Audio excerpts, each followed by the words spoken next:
Today we're covering structures. Ooh, what's a structure? So, they are similar to classes, which we covered before. They are a collection of variables.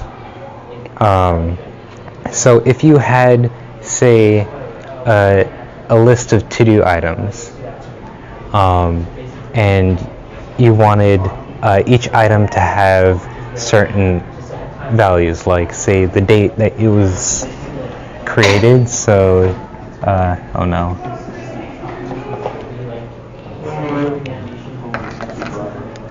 The date created, the whatever day you want it done by, due date, the description of the task, and then a Boolean, whether you've done it already or not. So let's call it completed.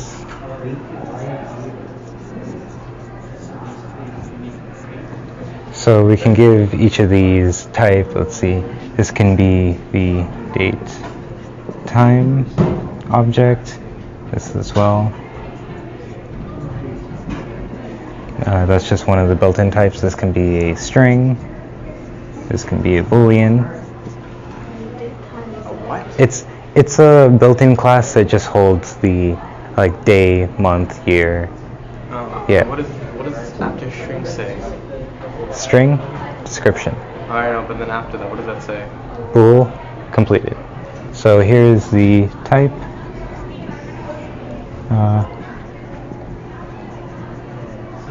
So we have a variable for the date created, the due date, description, and whether or not it's been completed. So you can create it much like you would a class. Instead of class, we use the struct keyword. Actually, let's call it to-do item. To-do item. So you have the word struct, and then the name of your struct. In this case, we're calling it to-do item. And then inside here, you put your variables. So in this case, we have these. Let's do these two first. So we have string description, bool completed, and then since these are two classes that are built into the into C#, you would put date time as our type, and then let's call it created, and then another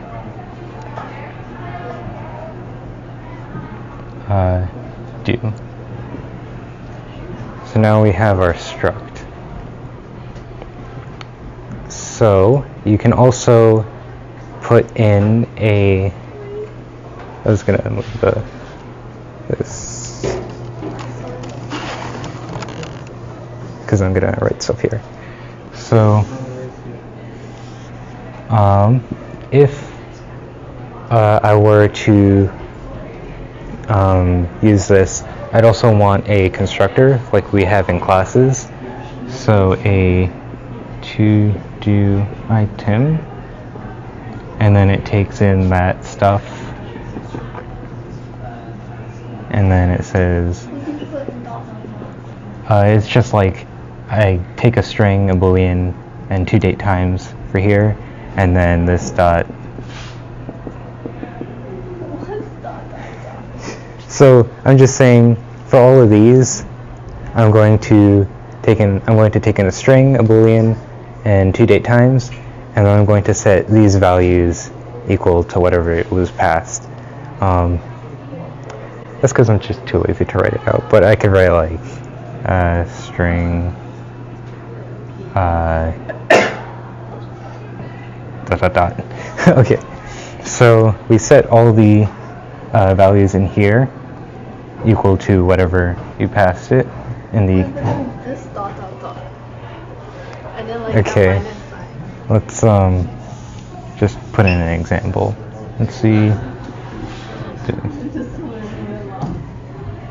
Dot.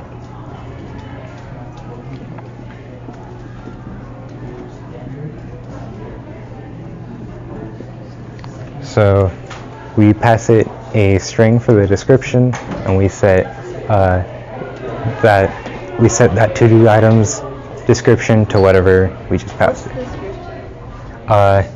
We're saying this is the description of the to-do item. So, description of what you have to do.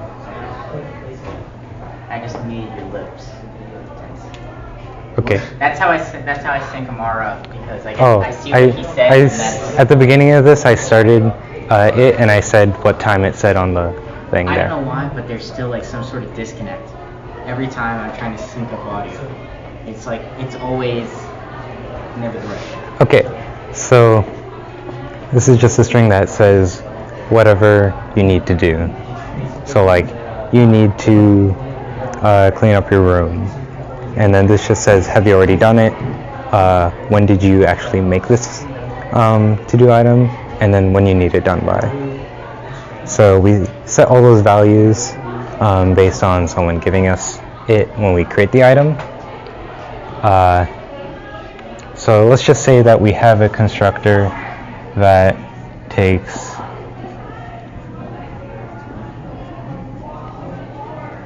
a string, a boolean, and 2 date times.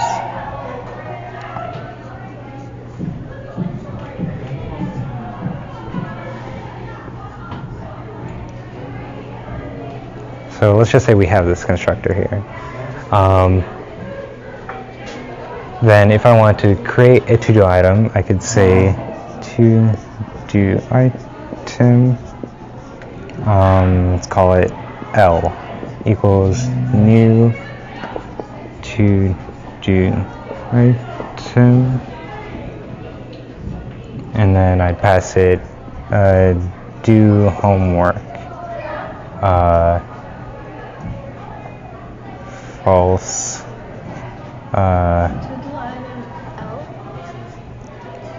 yeah, I can just put L.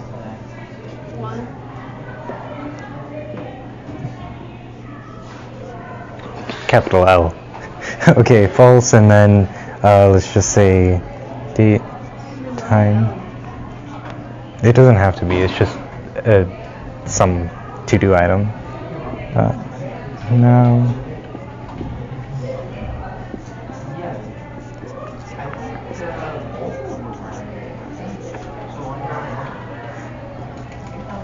So we say we create a new to-do item and we pass it a string do homework, a boolean false, and then both the date times that we pass it for the created time and the due time are right now. That sounds a bit weird, but it's fine. So Let's just say you're already late on doing it.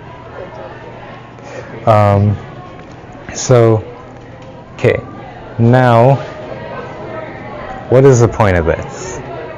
How is this any different from classes? Okay, you guys probably won't know this. So far, I haven't said anything about methods. You can't have methods in a struct, and that might sound a bit weird. Yeah, because as the name might imply, they're designed for creating structure, not actually doing any work. So, as you can see, I created a to-do item, but this item itself isn't doing anything. It's just holding the data for us. And that, do you have a picture?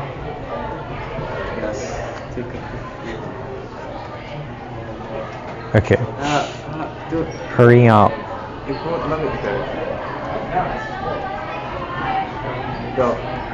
Okay, so this brings us into the difference between structures and classes. I'll leave that there.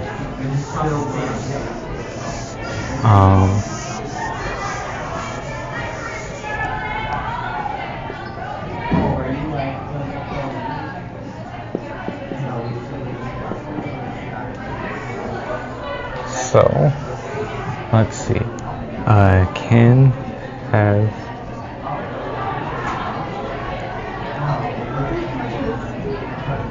they're like functions. Yeah.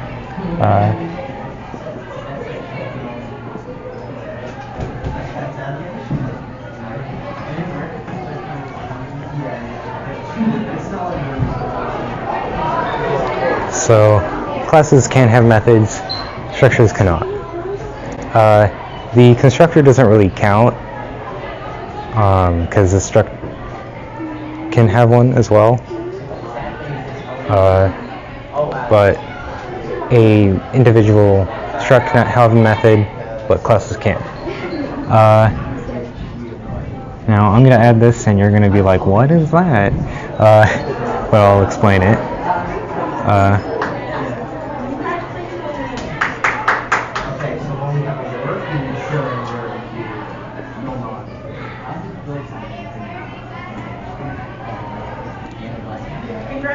Okay, so structs are what are called a value type, and classes are what are called reference types. So what does that mean? That means that when you create a struct, it holds the value itself, but when you create a class, it holds a reference to where that value is. So if we were to look at it in a block, if I were to say, what kind of class is there? If I were to say,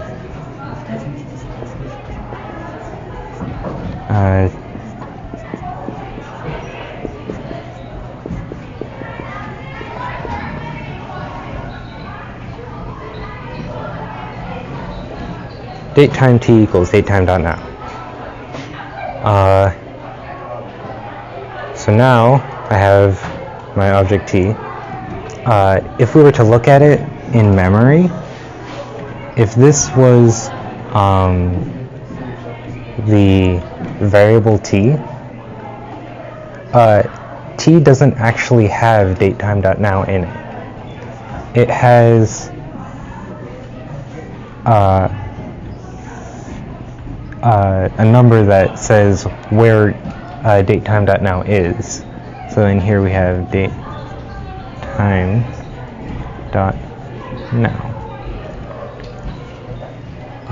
And if we were to create a struct like to-do item,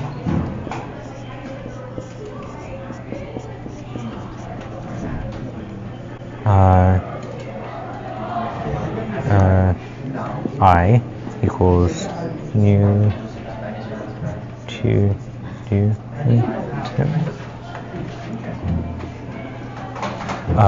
Then if we were to look at I, it would actually have the to do item inside of here.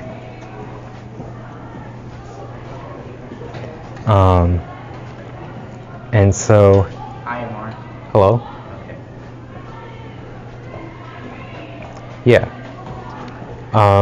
So that might sound a bit weird.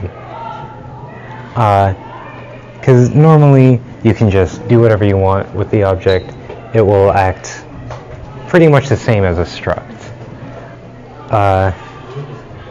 There's one place that you will run into a problem though. You're good with that? Okay.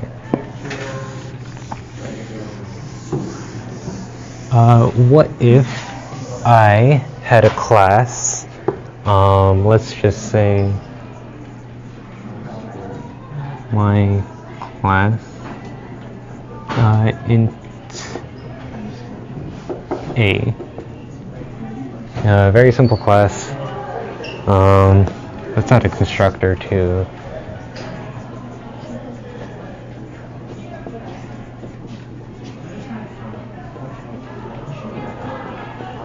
A equals A. So it has a variable A, and if you pass it a number, it will create a my class with A equal to that number. So if I were to now over here say my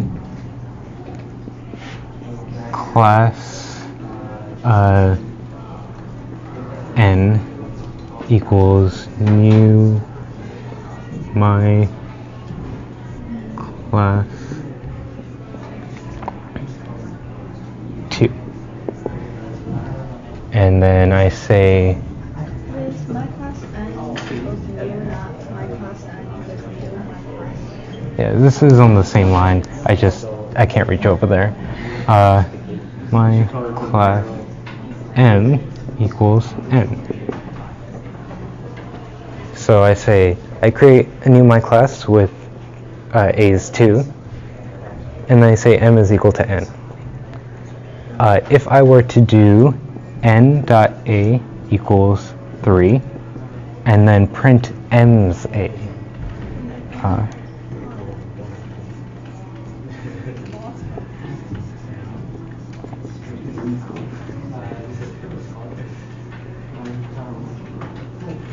so we create n over here,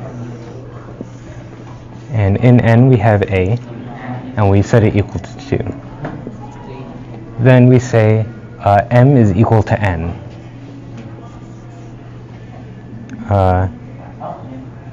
So if we were to look at it like we do over here, if we create n, it's actually a box pointing to here. And then if we say m is equal to n, then m is also pointing here. Not pointing to m, but pointing to the box. Yeah, it's pointing to the same thing. Because what we're saying is n is holding a number that says where this is. And if we set m equal to n, m will hold the same number, and it'll also be pointing to here. So now if we change n.a, it'll change this number. So now this becomes 3. But now if we print m.a, it'll go to m and it'll see where is the data. Oh, it's over here, and it'll print this number. Yeah, you'd expect it to be 2, but now it's 3. And Oh, but then with the structure, it will still be 2. yeah, with the structure, it'll still be 2 because instead of holding a pointer to where it is, it holds the object itself. So if we were to have a to-do item over there, then you'd have n as a to-do item, and then when you create m, it copies this over, and you have a new to-do item. Right? So now you have 2 to-do items, and if you change a value in here, it won't affect this other structure. And so that is the difference between reference types and value types.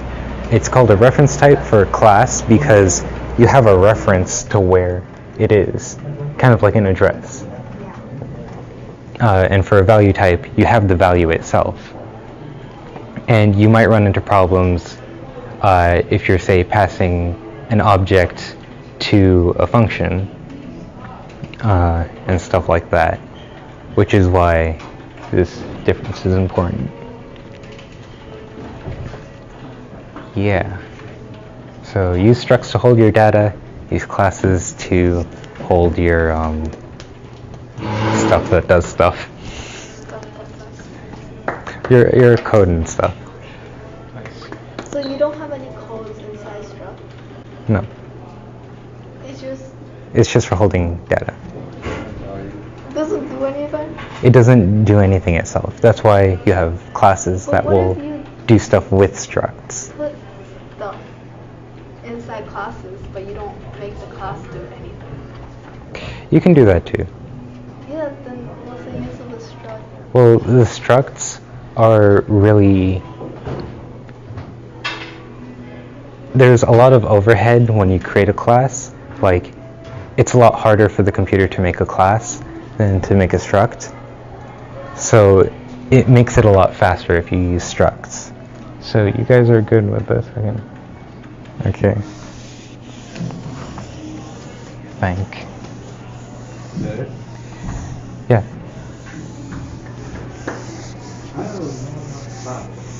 I feel like this would be much better if it was like an actual class, because then I could teach every day.